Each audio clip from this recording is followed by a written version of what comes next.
favorisé à l'époque, c'était un homme juste. Un homme bon. Il aimait Esaïe. Car il savait qu'il était prophète. Alors celui-ci s'est reposé sur le roi. Esaïe.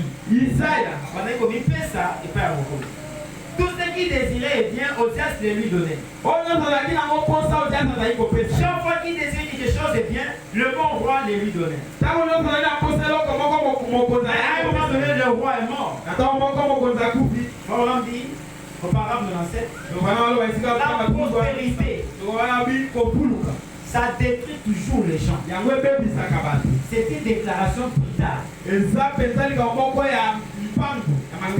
dis, fais entrer tout le monde qui est dehors. Je vois qu'on va s'arrêter dehors.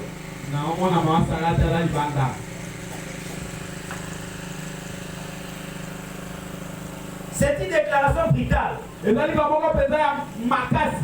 prospérité est l'homme de Dieu. Dieu est quelque part dans la Bible. Il a dit quelque chose comme ceci. Il a dit, quand je t'ai béni et que je t'ai donné à provision,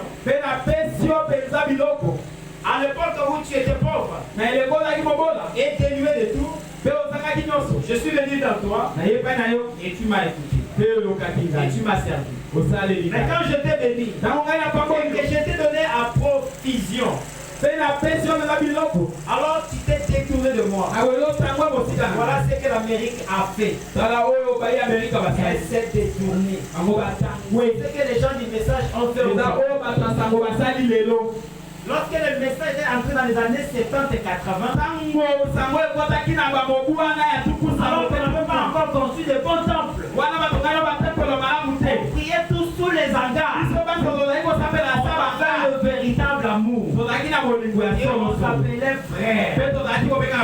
On n'avait pas besoin de la popularité ou de le nom. Moi je suis évêque, appelle-moi évêque. On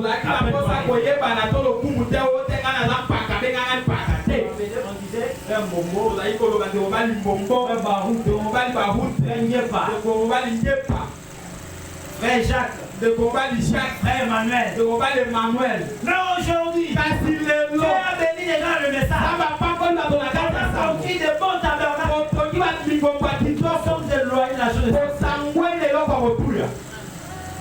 Nous sommes devenus des fanatiques de l'église. Au lieu d'être des fanatiques de ce message.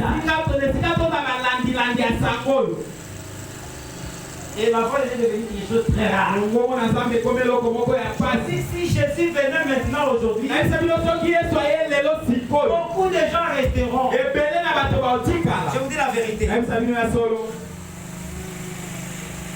La prospérité aujourd'hui a séparé le frère. Le frère est tellement béni, il n'a pas affaire avec celui qui vient à pied à l'église.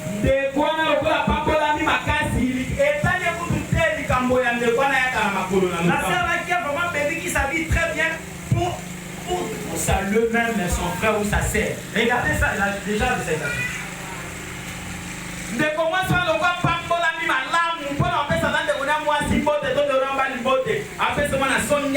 On voit celui qui est à votre côté. Nous sommes devenus des moutons.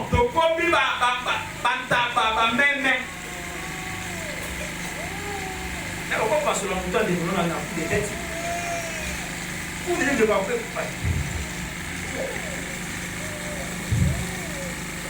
Pourquoi? Parce que c'est la prospérité. Avant même évidemment, le fait qu'il en a été la chair pour assurer de Kunaï et Dieu te bénisse. Autrefois, on se serait cœur entre cœur. Mais aujourd'hui, moi je ne sais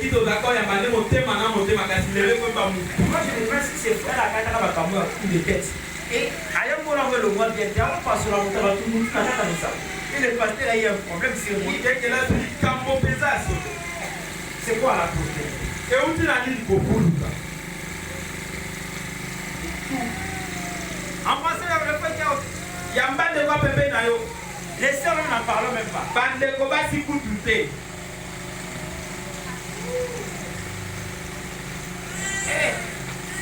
Et tu dis comme ça et tu iras au ciel. Honte à toi. Là-bas aussi, c'est l'amour du vin. On a embrassé avec le vin pigment. Moi aussi, je vais embrasser le pigment. Mais aujourd'hui, c'est terrible. C'est quoi la prospérité? La voie de devenir rare. Le véritable amour du vin, c'est rare. Pour embrasser son frère. Donc pour aller au ciel, il faut l'amour du vin. Le véritable amour. Que tu aimes ton frère plus que toi-même. Levez-vous d'abord. Appelez celui qui est à votre côté. Dis-lui, je t'aime. Je t'aime.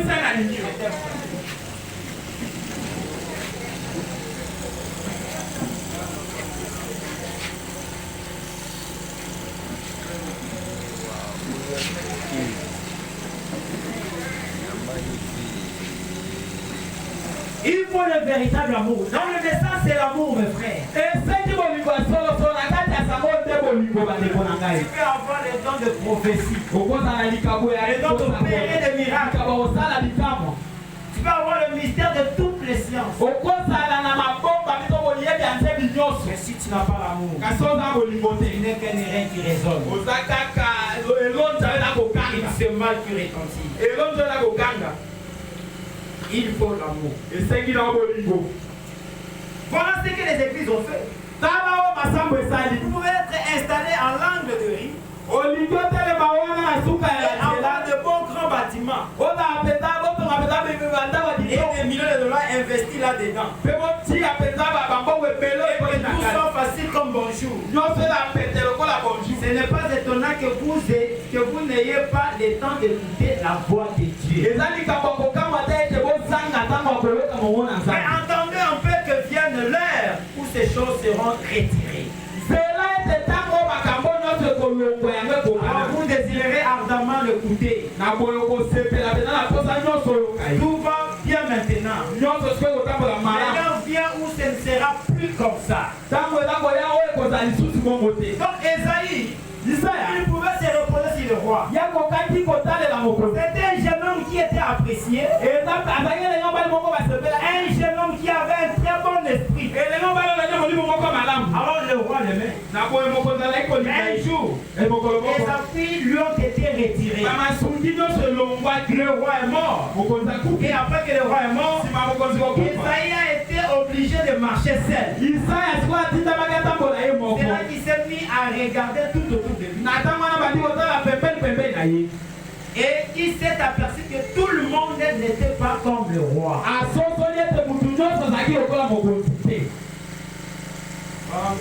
Vous mettrez à la porte un de ces jours. Les groupes des interdénominationnels comme ceci.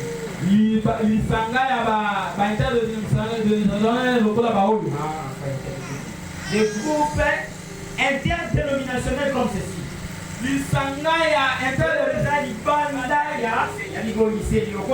Comme le message. Un jour, on y mettra à la porte. On va fermer ici. Nous, comme ça, on va fermer. On dit c'est fermé. Vous n'allez plus prier.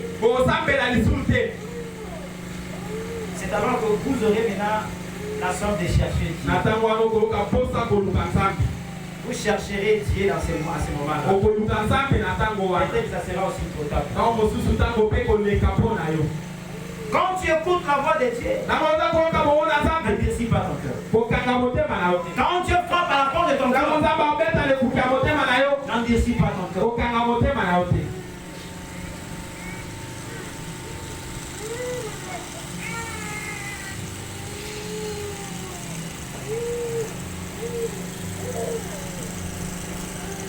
On vous mettra à la porte un de ces jours. Des groupes interdénominationnels comme ceci. Il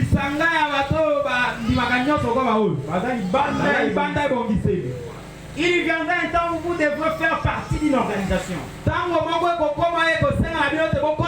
Sinon, vous ne pourrez pas adorer. Comme vous le savez. C'est ce que l'Écriture dit. Pour le moment, il se contente de se moquer de vous. Aujourd'hui, le monde se moque de nous. Au reçu du message, Aleka, Banuna, mais il viendra un temps, il y a une loi que vous ne priez pas. C'est plus la vérité.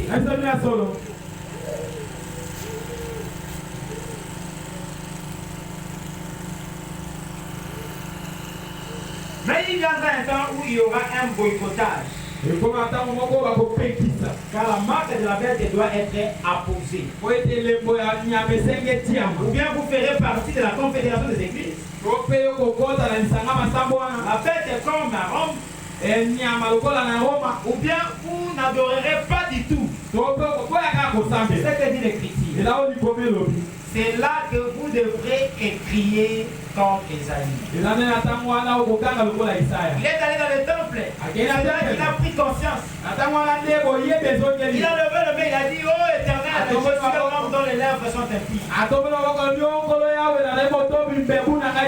Vous vous imaginez que vous êtes bon. Mais attendez un peu que ces moments-là arrivent. J'habite au milieu des gens dont les lèvres sont impies. Qu'est-ce qui a eu à ce moment-là? C'était pour lui une question de vie ou de mort. Et ceci, comme pour vous, ce sera une question de vie ou de mort. Il se passera quelque chose.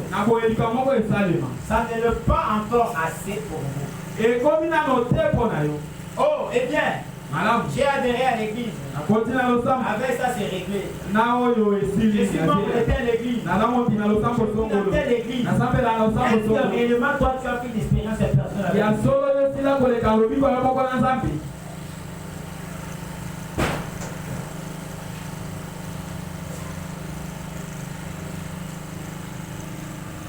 Mais il faut que ce soit pour vous une question de vie ou de mort. Il faut que vous ayez vraiment besoin de Dieu. Jésus a dit, errez ceux qui ont fait et soif de justice car ils seront rassasiés.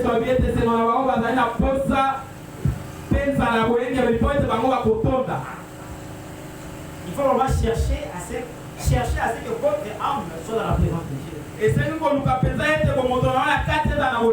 Votre âme entre dans la présence de Dieu. Soyez capable d'écouter Dieu. Que le voix du plaisir du monde soit éteinte dans votre vie. La voix du péché, la voix de la débauche soit éteinte. La voix de l'impureté. Tout ce voix-là. La voix des distractions. Soit éteinte et que vous soyez capable d'écouter ces malades. Et que votre âme entre dans la présence de Dieu pour écouter sa voix. Est-ce que tu peux dire amen à ça? Il y avait un petit pharisien. Il avait l'habitude de faire souffrir les chrétiens. Il de Saul. Il avait reçu une lettre auprès de sacrificateur pour aller persécuter les chrétiens qui étaient à Damas. Il était un pharisien. Il était versé dans les Écritures.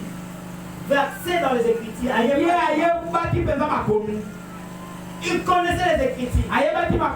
Connaître les Écritures, c'est bien.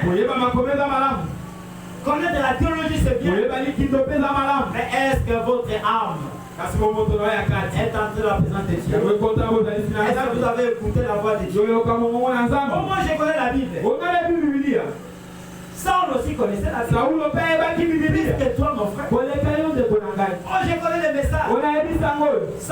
Saul connaissait leur loi. Il connaissait la doxologie. Il connaissait la théologie. Il connaissait les lois juives. Il était un juif. Il était versé dans les Écritures. Mais sa vie n'était pas changée.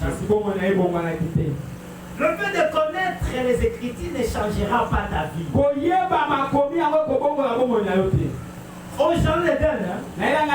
Dieu avait choisi le cœur. Et le cœur avait choisi la tête. La tête, c'est la la connaissance.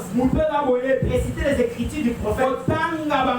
Et des paragraphes. Connaître la Bible de Genèse à l'Apocalypse. Dans le cœur, c'est un démon qui s'installe. Et qui va parler comme un ange. Mais il vit comme un démon. Quand il chante, vous dites que c'est un ange.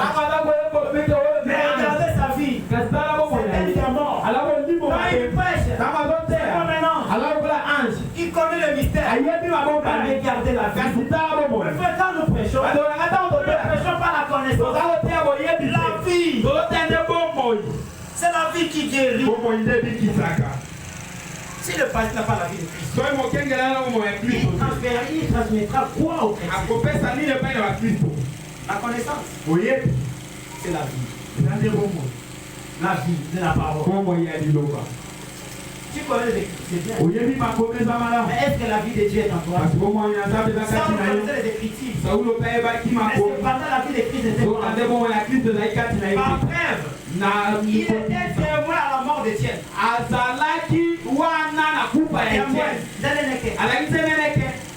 Il avait tenu les habits de ceux qui lapidaient Étienne. Lui aussi avait contribué à la prière pour tuer Étienne. Mais il connaissait les Écritures. Voilà pourquoi tu critiques. Voilà, il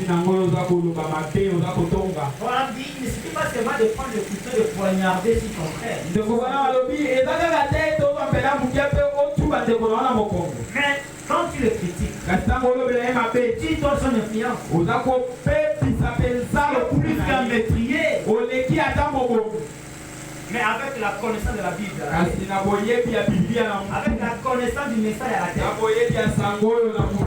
mais son cœur, un démon qui s'installe. Mais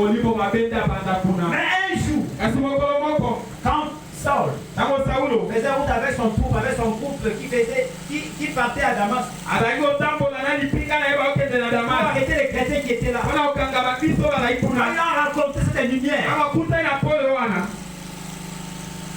C'est lui qui avait écouté la voix. Saul, pourquoi me persécuter? Qui est-il, Seigneur? Moi, Jésus-Christ. Sa vie était changée.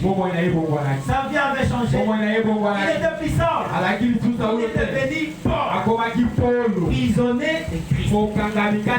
Pourquoi? Il avait écouté la voix de Dieu. Toi aussi, tu es accroché à les dénominations. Notre église ne croit pas. Alors que dans ce temps de la fin, Dieu a envoyé la parole. Il a envoyé le message.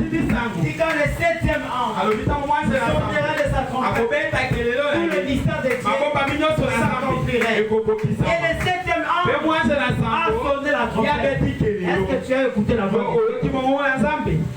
Au travers du 7e ange, tu as écouté cette voix-là? Tu as écouté ça, et c'est ta voix. Ta vie a changé. Saul, ta vie a été changée. Est-ce que toi aussi ta vie a changé? Ou toi tu es toujours le même critiqueur? Tu gardes toujours la même jalousie? Mais nous sommes en train de nous préparer pour aller. Dans ce voyage ici, nous n'amassons pas des charges.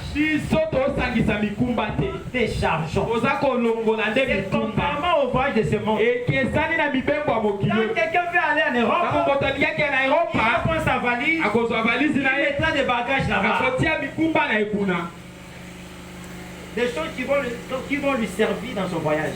Et nous, dans notre voyage, dans la cité dont l'architecte et le constructeur est Dieu, nous déchargeons. Déchargez-vous aux choses du monde. Déchargez-vous de la prostitution, de la sorcellerie, de la jalousie, de la haine, de la mondanité. Déchargez-vous de cela. La seule chose que vous devez chercher, c'est le baptême du Saint-Esprit. Ça n'a pas de, ça ne pèse pas. Et il y a le Saint-Esprit. Il est tout le temps joyeux. Quand il écoute la parole de Dieu, il ne se fatigue pas. Parce que le Saint-Esprit est en lui. Il est en train de manger. Il Il va se réjouir d'écouter la parole. Le Saint-Esprit se réjouit de la parole. Mais qu'est-ce que toi tu te réjouis? Quand le prédicateur fait, tu regardes la montre. Il a pris beaucoup de temps. Nous avons traîné aujourd'hui. On a des rendez-vous.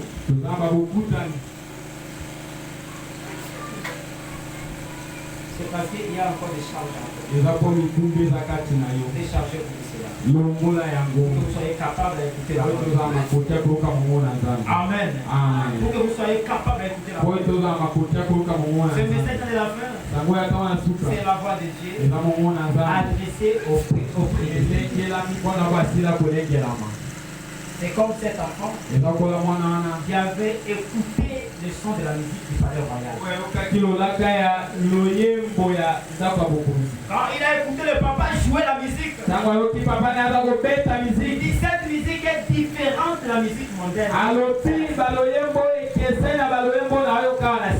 Cette musique, c'est le son que j'avais écouté dans le palais. Il a écouté cela et il s'était retrouvé au son de la musique. La musique aujourd'hui c'est le message de l'air. Est-ce que tu as appris du Seigneur? Quand tu écoutes cela, est-ce que ça te rappelle quelque chose? Est-ce que tu as déjà écouté ça à l'éternité? Déchargez-vous de toute le voix. Éloignez-vous de toute le voix. Et soyez disposés à écouter la voix de Dieu. Soyez disposés. Comment est-ce que vous allez écouter ça? Lorsque vous priez beaucoup, vous lisez la parole de Dieu. Vous venez à l'église, vous écoutez la parole. Vous lisez votre Bible. Vous serez la Bible. Amen. Mais qu'est-ce que nous voyons aujourd'hui? Même pour prier, c'est difficile. Les chrétiens aujourd'hui ont des prières qu'on appelle la prière maison. Un type de prière répétitif. Arrêtez quand nous prions.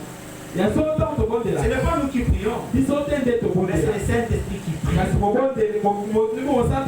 qui a le Saint-Esprit, quand vous entrez dans votre chambre, vous restez là en train d'adorer jusqu'à ce que toute le voix du monde soit tuée.